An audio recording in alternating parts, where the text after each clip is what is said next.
գլխավորությամբ, շնորհակալ եմ։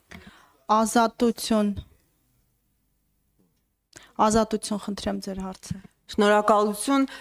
եթե ես ճիշտ հասկացա, պարոն Եղոյան, ձեր խոսքից, Ադրբեջանը շարունակում է չպատասխանել Երևանի առաջարկին օր առաջ ստորագրել խաղաղության պայմանագիրը, Երևանը տեղի եւ ժամի ակնկալիք ունի, հա, օր առաջ ստորագրելու։ Եվ եթե Բաքուն չի ընդունում, շարունակում է նախապայմանները, ինչ է անելու Երևանը, իմ հարցը հետեւյալն է,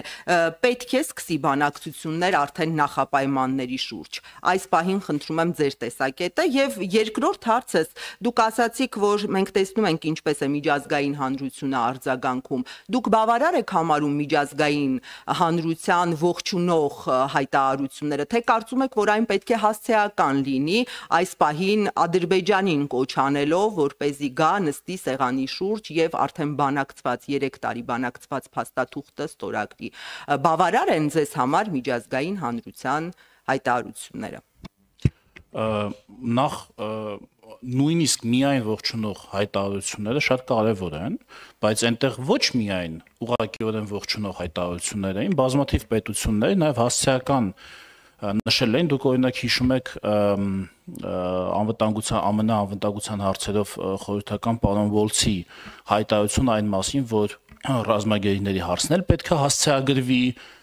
սա էլ շատ կարևոր էր եւ ըստ էության հասկանալի է, որ սա ուղղված էր Ադրբեջանին, Եվրոպական միության մի շարք երկրներ էլի հասցեական հայտարարություններ, մեկը շատ ուղղակի տեքստով, մեկը որոշակիորեն անուղղակի ձևակերպմամբ հասկացնել կամ ասել էին, որ գնդակը Ադրբեջանի դաշտում է, բայց ես նաեւ կառաջարկեի չթերագնահատել ուղղակի ողջունող հայտարարությունները, որովհետեւ եթե ուղղակի ողջունող հայտարարություն կա, դա նշանակում է, որ այս հարցը գտնվում է իրենց ռադարում, իրենց տեսադաշտում գտնվում է, իսկ հարցի նկատմամբ ուշադրությունը ինքը արդեն իսկ ստաբիլացնող, հանդարտեցնող գործոն է միջազգային ուշադրությունը, որի մեջ իհարկե ամեն պետություն կախված իր վերաբերմունքից, տարածաշրջանին, կախված մեր հարաբերություններից եւ կախված իր հետաքրքրություններից կարող է շեշտադրումները մի քիչ այսպես կամ մի քիչ այնպես դնել։ Այս պահին ես կասեի, որ հայտարարությունները այո, մեզ ընդհանուր առմամբ իրենց ծավալի մեջ այո, մեզ բավարարում են այս պահին, բայց եթե Ադրբեջանի այս մոտեցումները շարունակվեն, մենք նաև կակնկալեինք ահա այս մոտեցումների վերաբերյալ հավելյալ տեսակետներ միջազգային հանրության, հատկապես խոշոր դերակատարների կողմից, դա շատ կարևոր կլիներ հասկանալու համար ընդհանրապես իրադրությունը այս հարցի շուրջ եւ վերաբերմունքը այս հարցին։ Ինչ վերաբերում է Ադրբեջանի առաջ քաշած նախապայմաններին։ Տեսեք, այնտեղ քանի որ Ադրբեջանը շատ հարցերի մասին է խոսում, բազմաթիվ հարցերի մասին է խոսում, այնտեղ կան հարցեր, որոնք բազմիցս քննարկվել են։ Օրինակ տարածաշրջանային կոմունիկացիաների ապաշրջապակման հարցը, վարչապետը մի ամբողջ հոդված է գրել դրա մասին։ Մենք դրա վերաբերյալ առանձին մի առաջարկ ենք ուղարկել Ադրբեջանին, որի վերաբերյալ պատասխանը դեռ չենք ստացել։ Այսինքն այդպես ընդհանուր, երբ որ դուք ընդհանուր եք ասում առանձին քննարկվելու է թե չէ, կան հարցեր, որոնց հիմա էլ քննարկվում են։ Բայց ոչ թե որպես նախապայման իրենց կողմից պայմանագրի ստորագրման, այլ հարց, որը մեր երկկողմ քննարկումների դաշտում գտնվում է։ Պարոն Եղոյան, երբ հայտարարեց Բաքուն, որ համաձայնությունը տեղի է ունեցել, պայմանագրի նախագիծը ամբողջությամբ համաձայնեցված է, անմիջապես էլ երկու նախապայմանից խոսեց՝ սահմանադրություն փոխել, Հայաստանի սահմանադրության փոփոխություն եւ Մինսկի խմբի լուծարում։ Եվ հիմա անընդհատ ի պատասխան Հայաստանի հայտարարությունների, պարոն Եղոյան, որ օր առաջ ասեք տեղ եւ վայր, Բաքուն հայտարարում է, որ մինչեւ նախապայմանները Հայաստանը չկատարի, օր առաջ սահմանադրություն չփոխի եւ Մինսկի խմբի լուծարման գործընթացով չգնա, պայմանագրի ստորագրում չի լինի։ Ես այս նախապայմանները նկատի ունեին, որ անմիջապես հետո Բաքուն, այո, որովհետև անմիջապես հետո Բաքուն դրա մասին խոսեց, որ դա է պայմանը ստորագրման, հա։ Եթե իմ հարցը հետեւյալն էր վերաբերում, եթե Բաքուն շարունակում է չարձագանքել Հայաստանից պայմանագիրը օր առաջ ստորագրելու առաջարկին, հա, Հայաստանը ինչ է անում, ձեր պլան B-ն, այսպես ասած, որն է, դուք պատրաստ եք այդ նախապայմանների շուրջ նստել բանակցությունների։ տեսեք, Տիկին Բեդևյան, այստեղ էլի շատ կարևոր է ձևակերպումը։ Դիցուք օրինակ Մինսկի խմբի մասին, եթե մենք խոսում ենք, դուք դա ձևակերպում եք այնպես, ինչպես իրենք են ձևակերպում։ Դուք այնպես ինչպես հարցը կա, բովանդակային առումով Մինսկի խումբը ստեղծվել է շատ կոնկրետ ժամանակահատվածում, շատ կոնկրետ հարց հասցեագրելու համար։ Մինսկի խմբի մասին մենք էլ ենք նախկինում խոսել, մինչև իրենց խոսելը։ Այսինքն, եթե մենք կնքում ենք խաղաղության պայմանագիր, որը լուծում է այն հարցերը, որոնք մեր միջև կային, եւ եթե արկա այլևս որևէ կոնֆլիկտ ըստ խաղաղության պայմանագրի մեր մեջ չի մնում, բնականաբար նաեւ Մինսկի խմբի հարցն էլ շատ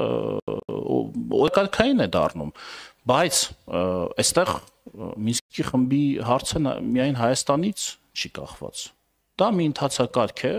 որը ունի իր նրբությունները, բայց դա վարչապետն էլ ասել է, որ դա քննարկման առարկա է, այսինքն այդտեղ Մինսկի խմբի հարցում տաբուներ չկան, հարցն այն է թե երբ, ոնց, ինչպես, սրա մեջ է հարցը։ Սահմանադրության հետ կապված վարչապետը այդ մասին էլ երեք առաջին օրը խոսեց ազգային ժողովում, եւ դա մի հարց է, որը մենք ընդհանրապես ինքներս մեզ պիտի տանք, էլի անկախ նրանից, ես կրկնում եմ, ես այն օրը արտաքին հարաբերությունների հանձնաժողովի նիստում էլ սա ասեցի, որ մենք հարցերը չպետք է դիտարկենք Ադրբեջանի պահանջների կոնտեքստում, մենք հարցը պետք է դիտարկենք ինքն իր մեջ, այսինքն եթե դիցուք մենք քննարկում ենք, պիտի այս քայլը անենք, թե չպիտի անենք, չպիտի նայենք, թե Ադրբեջանը,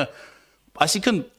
ոչ առաջին հերթին պիտի նայենք, թե Ադրբեջանը ինչ դիրքորոշում ունի դրա վերաբերյալ, մենք պիտի նայենք այդ հարցը մեզ ինչպես է ձեռնտու լուծել, անկախ Ադրբեջանի դիրքորոշումից, նորից եմ ասում։ Ես օրինակ բերեցի բանի, հիմա էլի կասեմ, մի անգամ էլ ասեմ, Սևանա լճի մակարդակ, ես ինքս եմ մտածել, հա։ Պատկերացրեք, դիցուք վաղը ասի, ես պահանջում եմ, որ Հայաստանը բան անի։ Սևանա լճի մակարդակը բարձրացնի, որ Արաքս գետում ջրերը շատանան եւ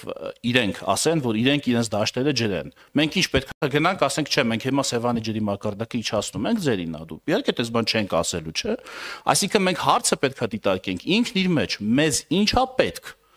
Ոչ թե այն կոնտեքստում, թե իրանց ինչա պետք եւ մենք ինչպես ենք վերաբերվում իրենց ասածին, այլ ինչպես ենք վերաբերվում մեզ վերաբերող այս կամ այն հարցին եւ սահմանադրությունը ընդհանրապես սահմանադրական բարեփոխումների մասին ես ուզեմ հիշեցնել վարչապետը խոսել է 20 թվականի հունիսին, եթե չեմ սխալվում, բայց հաստատ պատերազմից առաջ էր։ Ամիսը կարող է սխալվում, բայց հաստատ 20 թվականի սեպտեմբերից առաջ էր։ Եվ ասել է, որ մենք ունենք այսպես ժողովրդի կողմից համընդհանուր քվեով, առանց կասկածի դրական քվեով հաստատված սահմանադրության կարիք, որովհետև նախորդ երկու փոփոխությունները